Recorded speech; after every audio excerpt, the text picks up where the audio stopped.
Some of my fears during my journey in motherhood have been, am I doing the right thing? Like, am I making the right choices? Didn't really know how to be a mom, and I was never really sure I would be good at it. Crib death. Financially, I won't be able to support my daughter. I was afraid that people would judge me on how I decided to do things, whether it was my family, and tell me I'm doing things wrong. When I had the baby in 1995, crib death was really out there.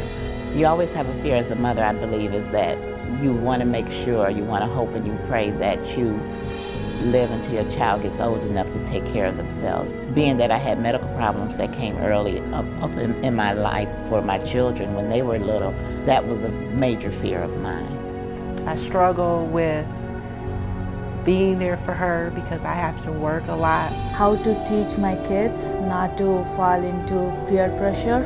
I think the main thing that I overcame was taking a day at a time. Starting to trust myself.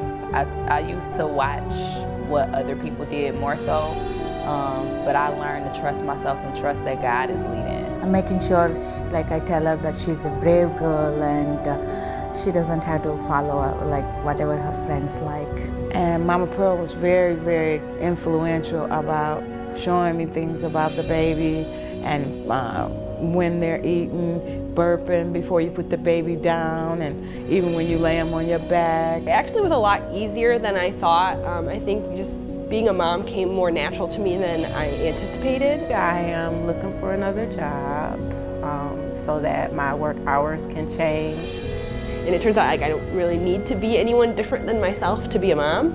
I can be a good mom. Motherhood has helped me to become a better person because I had to grow up pretty quickly. It has made me a strong person. It has made me resilient. Before I had her, I was shy, laid back. I would not be sitting here now. We have different actions as far as how I interact with people and what kind of charities I give my money to, where I volunteer and things like that, because I really want him to live in a place where he feels safe and he has a good life. I think the main thing I would like to share with mothers is to know that no mother is perfect.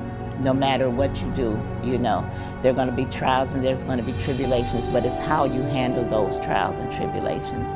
No matter what age you are, from 16 to 60, when you have a baby, it's a responsibility that says you must have the lights on, you've got to get stationary, a roof over your head, and guess what? When they come home, you got to have something to eat.